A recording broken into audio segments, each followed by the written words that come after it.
Hello friends. ठोस अवस्था नाम के चैप्टर के लेक्चर्स की सीरीज में आज का हमारा टॉपिक है क्रिस्टलों में अपूर्णताएं। दोस्तों, अपूर्णता को जो दूसरा नाम है वो है अपूर्णता का दोष। तो ये टॉपिक आपको ऐसे भी मिल सकता है, क्रिस्टलों में दोष। देखिए दोस्तों, इसके पहले वाले वीडियोस में हम लोगों ने निविड़ संकुलन के बारे में पढ़ा है।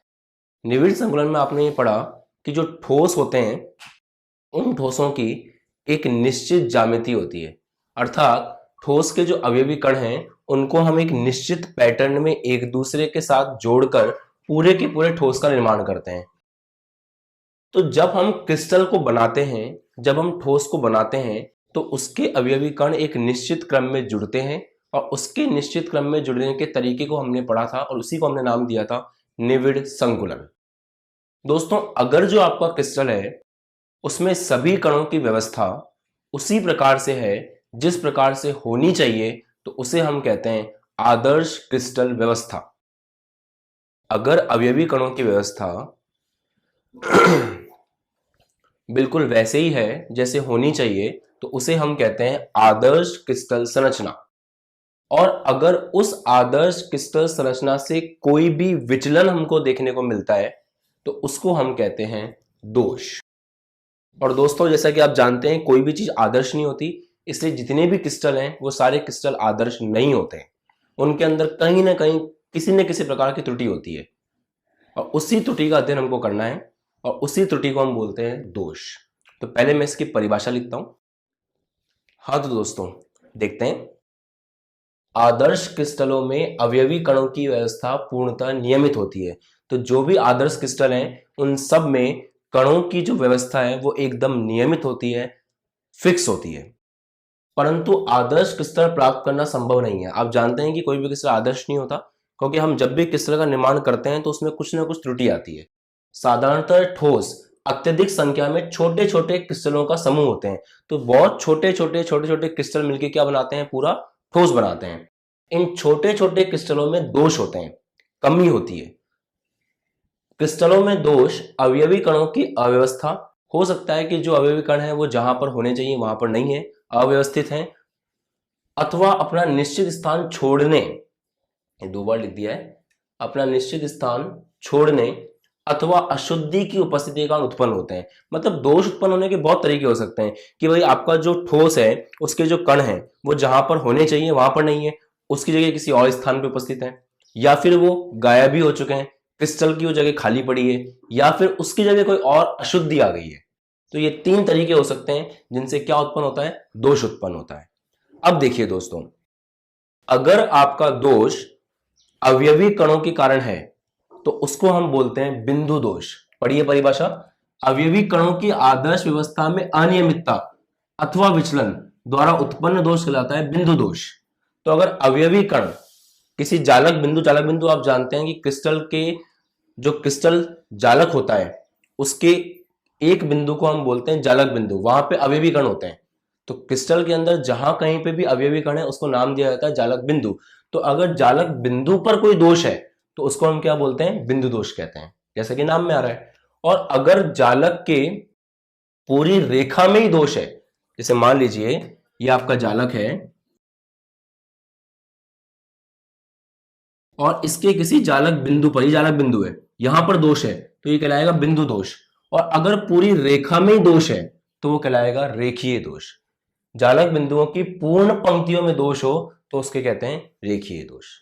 तो पहले तो आप समझें दोष की परिभाषा क्या है। दोष होता है आदर्श व्यवस्था से विचलन। अगर मैं एक लाइन में लिखूं तो दोष है कणों की आदर्श व्यवस्था से विचलन। और ये बेसिकली दो टाइप का हो गया, एक तो बिंदु दोष अगर अवयवी कण में दोष है, और रेखीय दोष अगर पूरी पंक्ति में दोष है। और अभी अपन एक एक करके पढ़ेंगे तो आपको और क्लियर होगा। तो अब मैं आपको वर्गीकरण समझा रहा हूं, ध्यान से देखिए। दोष दो प्रकार के होते हैं, ये बहुत इंपॉर्टेंट दोस्तों, अच्छे समझे। दोष दो प्रकार के होते हैं। पहला होता है बिंदु दोष, दूसरा होता है रेखीय दोष। मैंने आपको बताया परिभाषा। बिंदु दोष अगर अवयवी कणों में दोष हो, रेखीय दोष अगर पूरी की पूरी पंक्ति में दोष हो, राइट। बिंदु दोष दोस्तों फिर दो प्रकार के होते हैं। एक होता है स्टैचोमेट्रिक दोष और एक होता है नॉन स्टैचोमेट्रिक दोष। तो मैं लिखता हूं, तो पहला दोष हो गया स्टैचोमेट्रिक दोष, दूसरा हो गया नॉन स्टैचोमेट्रिक दोष। दोस्तों ये स्टैचोमेट्रिक जो ये इंग्लिश वर्ड है, इसकी हिंदी होती है रस समीकरण मितीय। तो इसको हिंदी में बोलते हैं रस समीकरण मितीय दोष। रस समीकरण मितीय, नाम थोड़ा अजीब है, रस समीकरण मितीय दोष। और ये कहलाता है दोस्तों अरस समीकरण मितीय दोष।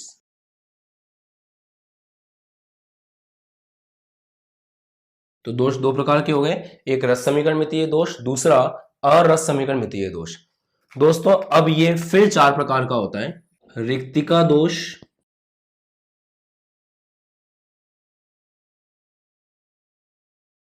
अंतराकाशी दोष,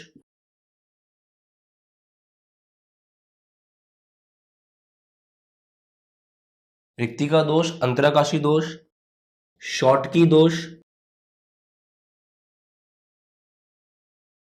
और फ्रैंकल दोष। एक एक करके पढ़ेंगे अपन, पहले मैं आपको नाम बता रहा हूं। फ्रैंकल दोष, तो ये चार प्रकार का हो गया, रिक्तिका दोष, अंतराकाशी दोष, शॉर्टकी दोष और फ्रैंकल दोष। अब इसको देखिए दोस्तों, ये फिर से दो प्रकार का होता है। धातु अधिकता, दूसरा धातु न्यूनता। अब आप एक बात को समझें, इसके दो प्रकार होते हैं फिर से, और वो दो प्रकार कैसे आएंगे मैं आपको अभी समझाता हूं। इसके दो प्रकार कैसे आएंगे वो भी मैं आपको अभी समझाता हूं। देखिए धातु अधिकता, भाई धातु क्या होती है? धातु का उदाहरण है सोडियम। सोडियम क्या करता है आप सभी को पता है, सोडियम इलेक्ट्रॉन का दान करता है और क्या बनाता है Na+। Na इलेक्ट्रॉन का दान करके Na+ बनाता है। मतलब धातु क्या होती है? धातु होती है धनायन। धातु की प्रकृति होती है इलेक्ट्रॉन त्यागने की, जैसे सोडियम है तो सोडियम की प्रकृति इलेक्ट्रॉन त्यागने की, वैसे ही हर धातु की प्रकृति होती है इलेक्ट्रॉन त्यागने की। और इलेक्ट्रॉन त्यागने के बाद क्या बनता है? धनायन बनता है। तो यहां पे लिखा हुआ है धातु अधिकता, मतलब आपको धनायन की अधिकता करनी है। अब धनायन की अधिकता करने के दो तरीके हैं। पहला, धनायन को बढ़ा दीजिए, तो पहला इसका हो जाएगा धनायन आधिक्य,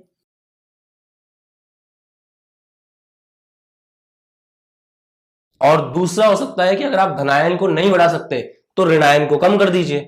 तो दूसरा तरीका हो सकता है ऋणायन न्यूनता, क्योंकि अगर आप ऋणायन को कम कर देंगे तो अपने आप धनायन बढ़ जाएगा।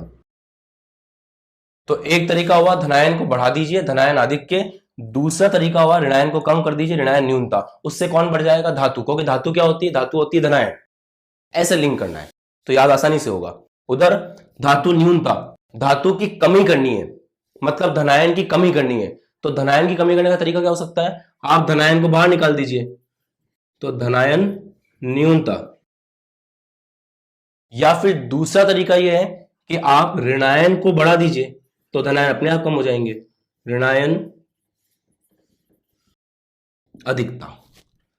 तो धातु अधिकता के दो प्रकार हो गए। पहला प्रकार है धनायन अधिकता, धनायन का आधिक्य या फिर ऋणायन की कमी।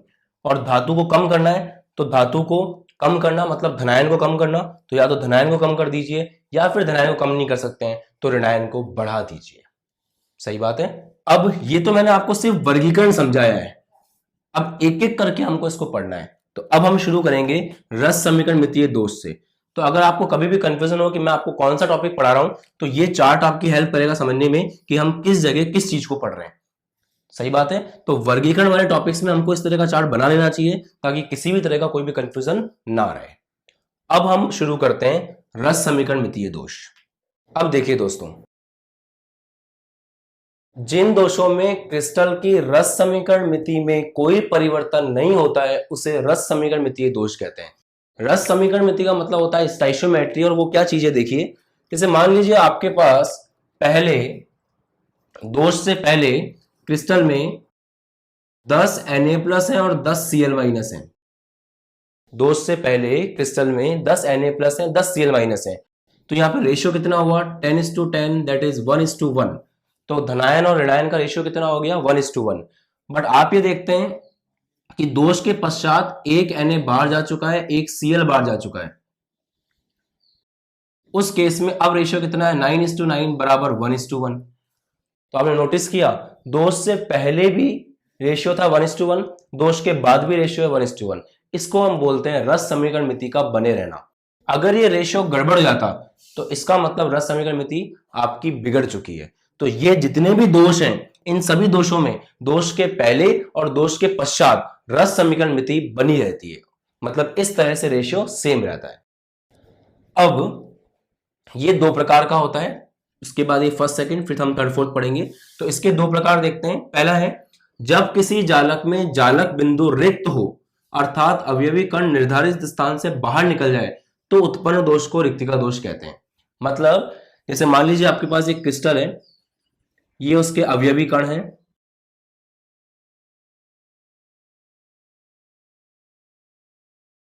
ये आदर्श व्यवस्था बना रहा हूं मैं पहले। तो ये सारे अवयवी कण हैं, इन अवयवी कणों में से कुछ अवयवी कण बाहर निकल जाते हैं। तो ये वाला बाहर निकल गया मान लीजिए, और ये वाला बाहर निकल गया, तो इसकी जगह पे क्या बन गई, रिक्ति, और इसकी जगह पे क्या बन गई, रिक्ति। तो ये जो दोष, रिक्ति का मतलब होता है खाली जगह, तो ये जो दोष आया है, इस दोष को हम क्या बोलेंगे, रिक्ति का दोष।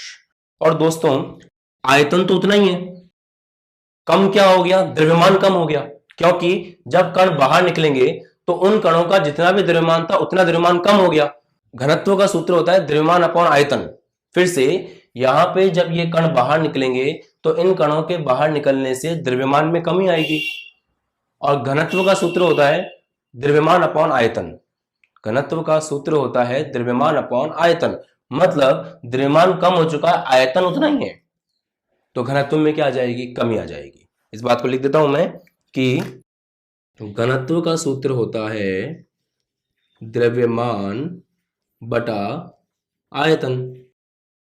तो यहां पे आयतन तो उतना ही है, बट द्रव्यमान में क्या आ गई, कमी, क्योंकि कण बाहर निकल गए, तो घनत्व भी क्या हो जाएगा, कम। तो यही बात लिखी है कि घनत्व कम हो जाता है। सही बात है। तो ये पहला दोष था रिक्ति का दोष, जब कुछ अवयवी कण अपनी निर्धारित स्थान से गायब हो जाते हैं, राइट। अब आते हैं इधर अंतराकाशी दोष में। दोस्तों क्या होता है, अंतराकाशी दोष के अंदर जैसे ये आपके अवयवी कण है, पहले मैं आदर्श व्यवस्था बना रहा हूं, तो इन अवयवी कणों के मध्य रिक्त स्थान होता है। हमने इसके पहले वाले चैप्टर में पढ़ा है कि रिक्ति कितने प्रकार की होती है, त्रिकोणीय रिक्ति, अष्टफल की रिक्ति, चतुष्फल की रिक्ति। तो यहां पर जो रिक्ति है, ये खाली जगह को रिक्ति बोलते हैं। तो इस रिक्ति के अंदर एक अवयवी कण आ जाएगा, इन रिक्तियों के अंदर एक अवयवी कण आ जाएगा। तो जब बाहर से एक्स्ट्रा अवयवी कण रिक्ति के अंदर आ जाते हैं तो उस दोष को हम कहते हैं अंतराकाशी दोष। अंतराकाशी का मतलब होता है इंटरस्टिशियल, मतलब इस रिक्ति को, इस खाली जगह का दूसरा नाम है अंतराकाशी स्थान। तो पढ़िए, क्रिस्टलीय संरचना में जब कुछ अवयवी कण अंतराकाशी स्थानों में चले जाते हैं तो उत्पन्न दोष अंतराकाशी दोष कहलाता है। ठीक बात है। अब आप सोचिए कि आयतन तो उतना ही है, यह आयतन है, तो आयतन तो उतना ही है, बट उस आयतन में एक्स्ट्रा कणों के आने के कारण द्रव्यमान बढ़ गया है। तो फॉर्मूला होता है घनत्व का द्रव्यमान बटा आयतन। तो आयतन उतना ही है, बट द्रव्यमान बढ़ गया है, तो घनत्व भी बढ़ जाएगा। मतलब इस तरह के दोषों में घनत्व जो है वो बढ़ जाता है, तो घनत्व बढ़ जाता है। सही बात है। तो ये होते हैं दोस्तों दो दोष, रिक्ति का दोष और अंतराकाशी दोष। अब बात को ध्यान समझें, ये वाला दोष जिसके अंदर अवयवी कण छोड़कर चले गए हैं, ये वाला दोष जिसके अंदर अवयवी कण अंतराकाशी स्थान में आ गए हैं, ये दोनों दोष जो हैं ये दिखाए जाते हैं अनआयनिक ठोसों के द्वारा। अनआयनिक ठोसों के द्वारा, अनआयनिक ठोस ये दो दोष दिखाते हैं, और ये दो दोष जो नीचे लिखे हुए हैं शॉर्टकी तथा फ्रेंकल, ये दिखाते हैं आयनिक ठोस।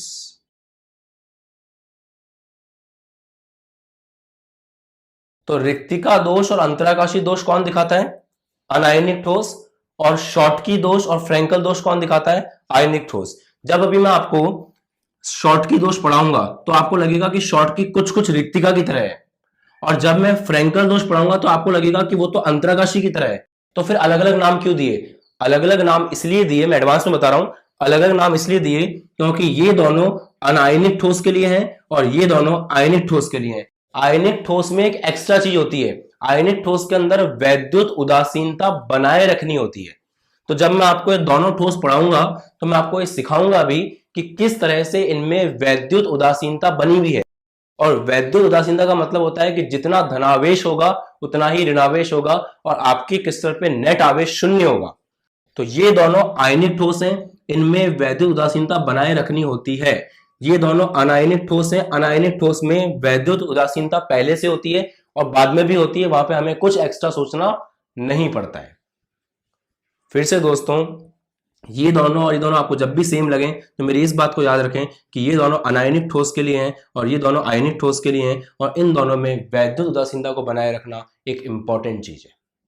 ठीक बात है? तो इस पॉइंट को भी मैं लिख देता हूं एक बार।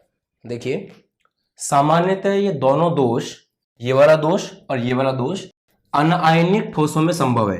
तो ये दोनों संभव है अनायनिक ठोसों में। आयनिक ठोसों में भी इस प्रकार के दोष पाए जाते हैं, परंतु आयनिक ठोसों में विद्युत उदासीनता बनाए रखना आवश्यक है। कैसे, मैं आपको सिखाऊंगा। अतः इन दोनों दोषों को फ्रैंकल और शॉटकी वर्गीकृत करते हैं। तो जब इस तरह के दोष आयनिक दिखाते हैं तो नाम हो जाता है शॉटकी तथा फ्रैंकल। अब दोस्तों हम शुरू करते हैं शॉटकी दोष और फ्रैंकल दोष। अब हम शुरू करते हैं शॉटकी दोष। देखिए दोस्तों, ये आपके सामने एक आयनिक क्रिस्टल है और जैसा कि हमने पढ़ा कि शॉटकी दोष और फ्रैंकल दोष ये दोनों दिखाए जाते हैं आयनिक क्रिस्टल के द्वारा। तो ये आपके सामने एक आयनिक क्रिस्टल है। अब इस दोष में क्या होता है, इस आयनिक क्रिस्टल में धनायन अपने स्थान से रिक्त हो जाता है, और जितना धनायन रिक्त होता है उतना ही ऋणायन रिक्त हो जाता है, और इन दोनों जगहों पर रिक्ति बन जाती है, खाली स्थान बन जाता है। तो शॉटकी दोष में क्रिस्टल से जितने धनायन बाहर निकलते हैं उतने ही ऋणायन बाहर निकलते हैं। तो आप बात को समझें कि मान लीजिए पहले 10 धनायन थे और 10 ऋणायन थे, तो अगर एक धनायन क्रिस्टल से बाहर निकला है तो एक ऋणायन भी क्रिस्टल से बाहर निकला है। तो अनुपात पहले था 10:10, मतलब 1 और 1 का अनुपात था। अब भी 9:9, मतलब 1 और 1 का अनुपात है। तो दोष के पहले और दोष के बाद अगर आप देखें तो रस समीकरण मिति अर्थात धनायन और ऋणायन का अनुपात वो वही है जो पहले था। मतलब ये दोष किसका हिस्सा हो गया? रस समीकरण मितीय दोष का हिस्सा हो गया। दूसरी बात, अब अपन एक एक करके पॉइंट्स पढ़ते हैं। यह आयनिक ठोसों का रिक्तिता दोष है। मतलब आपने देखा था इससे पहले, पहला दोष जो मैंने पढ़ाया था वो था रिक्तिका दोष। उसमें क्रिस्टल से अवयवी कण बाहर निकलते हैं। तो आप देखिए यहाँ पे भी धनायन और ऋणायन क्रिस्टल से बाहर निकले हैं, मतलब यह आयनिक ठोसों का रिक्तिका दोष है। ये पहला पॉइंट है। दूसरा पॉइंट, क्रिस्टल निर्माण के समय, जब क्रिस्टल बनता है उस समय कुछ आयन अपना निश्चित स्थान छोड़कर क्रिस्टल जालक से बाहर निकल जाते हैं। जैसा आपने देखा कि वो अपना निश्चित स्थान छोड़कर क्रिस्टल जालक से बाहर निकल गए, जिससे जालक में खाली स्थान रह जाता है, राइट। इसे शॉटकी दोष कहते हैं, इसको बोलते हैं शॉटकी दोष। आगे देखिए, क्रिस्टल छोड़ने वाले धनायनों व ऋणायनों की संख्या एक समान होती है। जितने धनायन क्रिस्टल छोड़ते हैं उतने ऋणायन क्रिस्टल छोड़ते हैं, अर्थात वैद्युत उदासीनता बनी रहती है। दोस्तों, वैद्युत उदासीनता का मतलब होता है जितना धनावेश है उतना ही ऋणावेश है। तो आप देख सकते हैं कि पहले जितना धनावेश था उतना ही ऋणावेश था, अभी भी जितना ऋणावेश है उतना ही धनावेश है। मतलब नेट आवेश पहले भी शून्य था, नेट आवेश अभी भी शून्य है, अर्थात वैद्युत उदासीनता बनी हुई है। ओके, आगे देखिए, यह दोष दो कारणों से संभव हो सकता है। पहला, उच्च समन्वय संख्या। समन्वय संख्या का मतलब होता है कि एक कण के चारों तरफ कितने कण उपस्थित हैं, उसको बोलते हैं समन्वय संख्या। तो अगर समन्वय संख्या उच्च है, मतलब बहुत सारे आयन क्रिस्टल के अंदर भरे हुए हैं और एक आयन के चारों तरफ बहुत सारे आयन हैं, तो फिर इस दोष के होने के चांस बनते हैं। दूसरा, आयनों का लगभग समान आकार। अगर धनायन और ऋणायन का आकार लगभग एक समान है तो फिर इस प्रकार का दोष हो सकता है। अब इसका एक प्रैक्टिकल एग्जांपल देखते हैं। थोड़ा सा अजीब सा एग्जाम्पल है ये, बट आपको ये टॉपिक समझने में हेल्प करेगा। एग्जाम्पल ये है कि मान लीजिए एक टेम्पो के अंदर बहुत सारे लोग भरे हुए हैं, और जैसा कि होता भी है, तो टेम्पो के अंदर जो लोग भरे हुए हैं उन सबका आकार लगभग एक समान है। तो जैसे टेम्पो वाला ब्रेक लगाता है, क्योंकि उन सबका आकार एक समान है और बहुत सारे लोग भरे हुए हैं, तो ब्रेक लगाते ही एकदम से इतना प्रेशर पड़ता है कि 2-4 लोग गेट छोड़ के बाहर निकल जाते हैं। बिल्कुल वैसा यहां पे होता है। उच्च समन्वय संख्या के कारण और आकार का लगभग एक समान होने के कारण जब तापमान बढ़ता है तो क्रिस्टल के अंदर से कुछ धनायन और कुछ ऋणायन बाहर निकल जाते हैं। ठीक बात है। इस दोष के कारण क्रिस्टल का घनत्व कम हो जाता है, क्योंकि आप देखिए आयतन तो उतना ही है, घनत्व होता है द्रव्यमान बटा आयतन। तो द्रव्यमान कम हो गया है क्योंकि लोग बाहर निकल गए, आयतन उतना ही है, तो द्रव्यमान के कम होने के कारण घनत्व भी क्या हो जाएगा, कम हो जाएगा। ताप में वृद्धि होने पर शॉटकी दोष में वृद्धि होती है, क्योंकि जब ताप बढ़ेगा तो यहां पे वाइब्रेशन होगा और वाइब्रेशन से धनायन और ऋणायन बाहर निकलेंगे और इस प्रकार आपको देखने को मिलेगा शॉटकी दोष। ठीक है दोस्तों, अब हम डिस्कस करते हैं नेक्स्ट वाला दोष जिसका नाम है फ्रैंकल दोष। तो आप इसके नोट्स बना लें, अच्छे से लिख लें इस टॉपिक को और फिर नेक्स्ट टॉपिक पे मूव करें। तो दोस्तों अब शुरू करते हैं फ्रैंकल दोष। दोस्तों फ्रैंकल दोष में क्या होता है, तो फ्रैंकल दोष आयनिक दोषों का अंतराकाशी दोष है। अर्थात फ्रैंकल दोष में जो धनायन है वो धनायन अपना निश्चित स्थान छोड़कर जो आयनों के मध्य जगह होती है, जैसे ये जो जगह है आयनों के मध्य, इसको हम बोलते हैं अंतराकाशी स्थान। जो रिक्ति है उसको हम बोलते हैं अंतराकाशी स्थान। तो आपका धनायन अपनी मेन जगह को छोड़कर, अपनी निश्चित जगह को छोड़कर कहां चल जाता है, अंतराकाशी स्थान में। और इस प्रकार से जो दोष उत्पन्न होता है उसको हम बोलते हैं फ्रैंकल दोष। तो पढ़िए, 1962 में वैज्ञानिक फ्रैंकल ने बताया कि आयनिक क्रिस्टल में कोई आयन अपने निश्चित स्थान छोड़कर अंतराकाशी स्थान में चला जाता है, जिससे उस आयन का स्थान रिक्त हो जाता है, खाली हो जाता है। रिक्त मतलब होता है खाली, जिसे छिद्र कहते हैं। तो ये जगह है, ये जो बनी है जगह, इसको दोस्तों बोलते हैं छिद्र। इसे फ्रैंकल दोष कहते हैं। आधारभूत रूप से यह दोष आयनिक ठोसों का अंतराकाशी दोष है। आपने अनायनिक में जो अंतराकाशी दोष पढ़ा था उसको अगर हम आयनिक के लिए डिफाइन करें तो ये क्या बन जाता है, फ्रैंकल दोष। सामान्यतः यह दोष धनायन के द्वारा उत्पन्न होता है। अब सोचिए, धनायन ही क्यों गया अंतराकाशी स्थान में, ऋणायन क्यों नहीं गया? तो दोस्तों धनायन का आकार ऋणायन की तुलना में छोटा होता है। तो क्योंकि धनायन का आकार ऋणायन की तुलना में छोटा है, इसलिए अंतराकाशी स्थान में कौन जाता है, धनायन। तो यही बात लिखी हुई है कि सामान्यतः यह दोष धनायन के द्वारा उत्पन्न होता है क्योंकि इसका आकार ऋणायन से छोटा होता है। तो इसका आकार ऋणायन से छोटा है, इसीलिए इस कारण से यहां पर जो दोष उत्पन्न होता है वो धनायन उत्पन्न करता है।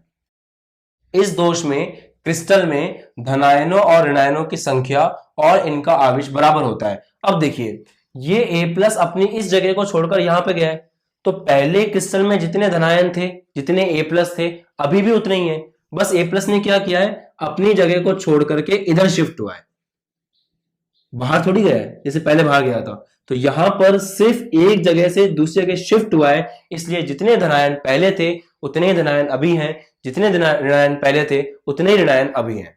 ये पॉइंट लिखा हुआ है यहां पर। अतः क्रिस्टल उदासीन होता है।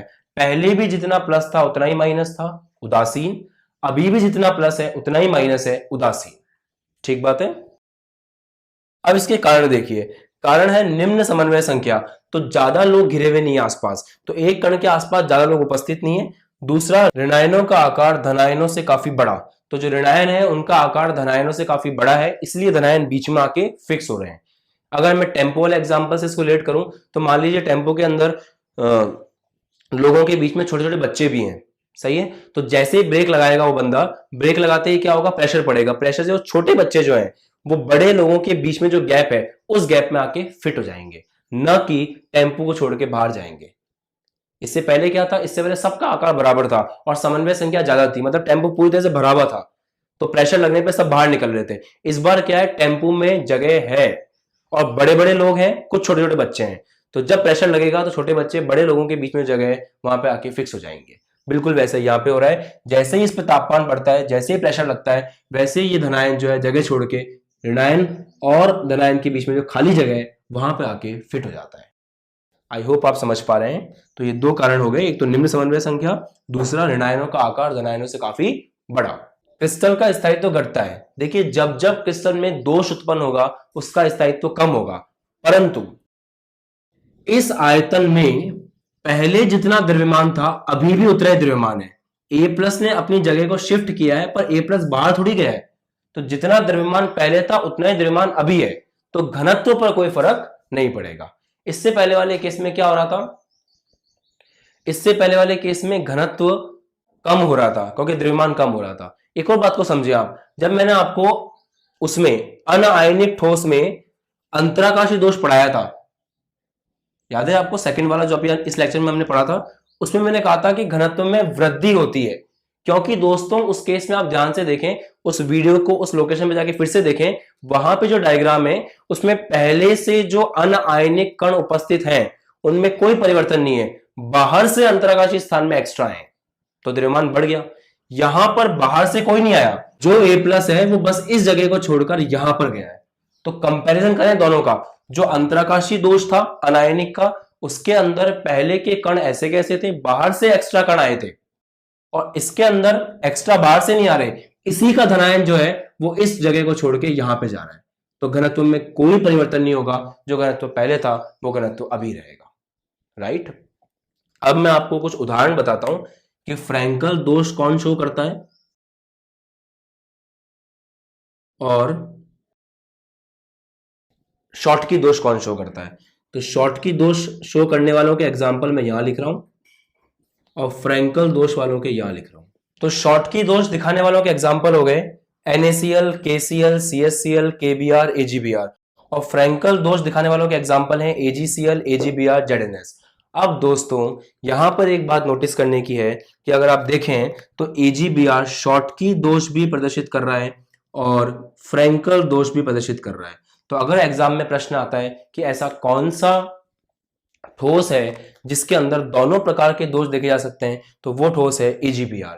AgBr शॉर्टकी दोष भी प्रदर्शित करता है और फ्रैंकल दोष भी प्रदर्शित करता है। तो अपने नोट्स में आप लिख रहे हैं कि AgBr वह ठोस है जो शॉर्टकी एवं फ्रैंकल दोनों दोष प्रदर्शित करता है।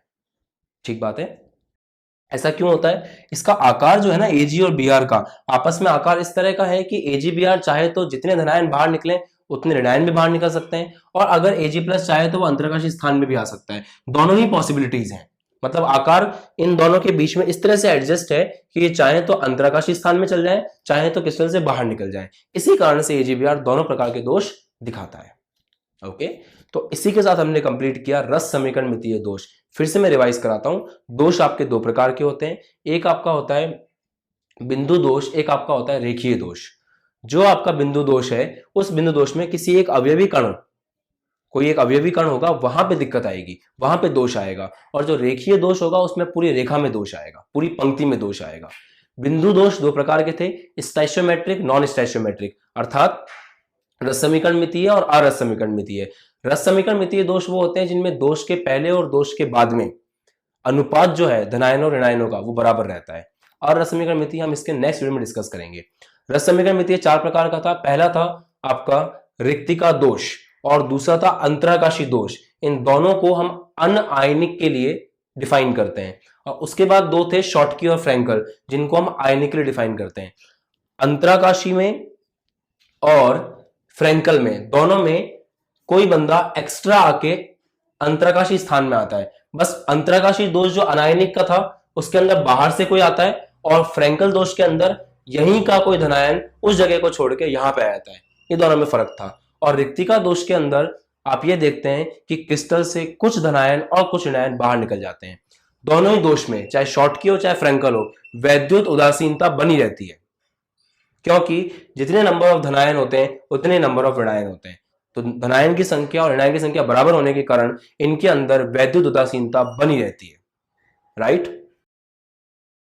अब फिर आपने जाना कि शॉर्टकी दोष का एग्जाम्पल क्या है और फ्रैंकल दोष का एग्जाम्पल क्या है, और दोनों दोष दिखाने वाला एक ही बंदा है, AGPR।